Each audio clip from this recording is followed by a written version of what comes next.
आइए सुनते हैं उपन्यास कटोरा भर खून का भाग 3। आसमान पर सुबह की सफेदी छा चुकी थी जब लाश लिए हुए बीर सिंह किले में पहुंचा। वह अपने हाथों पर कुंवर साहब की लाश उठाए हुए था। किले के अंदर की रियाया तो आराम में थी, केवल थोड़े से बुढ़े जिन्हें खांसी ने तंग कर रखा था जाग रहे थे और इस उद्योग में थे कि किसी तरह बलगम निकल जाए और उनकी जान को चैन मिले। हाँ, सरकारी आदमी में कुछ घबराहट सी फैली हुई थी और वे लोग राह में जैसे जैसे बीर सिंह मिलते जाते उसके साथ होते जाते थे। यहां तक कि दीवान खाने की ड्योढ़ी पर पहुंचते पहुंचते 50 आदमियों की भीड़ बीर सिंह के साथ हो गई। मगर जिस समय उसने दीवान खाने के अंदर पैर रखा 8-10 आदमियों से ज्यादा न रहे। कुंवर साहब की मौत की खबर एकाएक चारों तरफ फैल गई और इसलिए बात की बात में वह किला मातम का रूप हो गया और चारों तरफ हाहाकार मच गया। दीवान खाने में अभी तक महाराज करण सिंह गद्दी पर बैठे हुए थे। 2-3 दीवार गिरोह में रोशनी हो रही थी। सामने 2 मुंह में क्षमादान जल रहे थे। बीर सिंह तेजी के साथ कदम बढ़ाते हुए महाराज के सामने जा पहुंचा और कुंवर साहब की लाश आगे रख अपने सर पर दुहत्थड़ मार रोने लगा। जैसे ही महाराज की निगाह उस लाश पर पड़ी, उनकी तो अजब हालत हो गई। नजर पड़ते ही पहचान गए कि यह लाश उनके छोटे लड़के सूरज सिंह की है। महाराज के रंज और गम का कोई ठिकाना नहीं रहा। वे फूट फूट कर रोने लगे और उनके साथ साथ और लोग भी हाय हाय करके रोने और सर पीटने लगे। हम उस समय के गम की हालत और महल में रानियों की दशा को अच्छी तरह सुनाकर और दिखाकर व्यर्थ बढ़ाना नहीं चाहते। केवल इतना दिखा देना बहुत होगा कि घंटे भर दिन चढ़ने तक सिवाय रोने धोने के महाराज का ध्यान इस तरफ नहीं गया कि कुंवर साहब की मौत का सबब पूछें या ये मालूम करें कि उनकी लाश कहां पाई गई। आखिर महाराज ने अपने दिल को मजबूत किया और कुंवर साहब की मौत के बारे में बीर सिंह से बातचीत करने लगे। महाराज, हाय मेरे प्यारे लड़की को किसने मारा? बीर, महाराज अभी तक ये मालूम नहीं हुआ यह अनर्थ किसने किया। महाराज ने उन दोनों मुसाहबों में से एक की तरफ देखा जो बीर सिंह को लेने के लिए खिदमतगारों के साथ बाग में गए थे।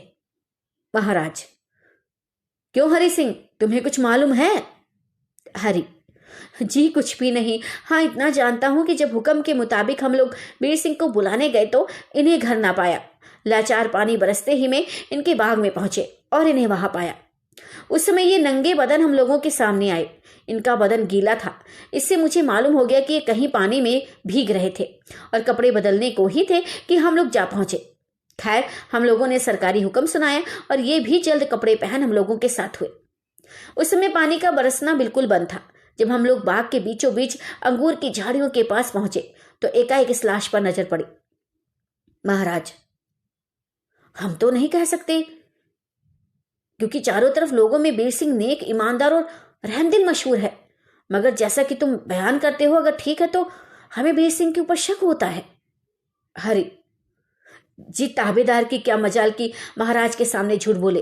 बीर सिंह मौजूद हैं, पूछ लिया जाए कि मैं कहां तक सच्चा हूं। बीर, हरि सिंह ने जो कुछ कहा यह बिल्कुल सच है, मगर महाराज ये कब हो सकता है कि मैं अपने अन्नदाता और ईश्वर तुल्य मालिक पर इतना बड़ा जुल्म करूं। महाराज, शायद ऐसा ही हो, मगर ये तो कहो कि मैंने तुमको एक मुहिम पर जाने के लिए हुक्म दिया था और ताकीद कर दी थी कि आधी रात बीतने के पहले ही यहां से रवाना हो जाना। फिर क्या सबब है कि 3 पहर बीत जाने पर भी तुम अपने बाग में ही मौजूद रहे और तिस पर भी वैसी हालत में जैसा कि हरि सिंह ने बयान किया है?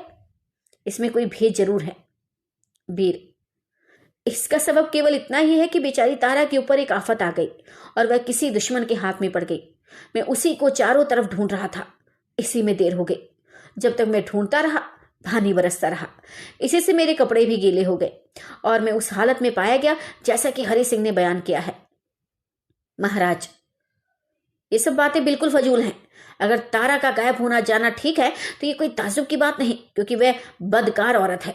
बेशक किसी के साथ कहीं चली गई होगी और उसका करना तुम्हारे लिए एक बहाना हाथ लगा।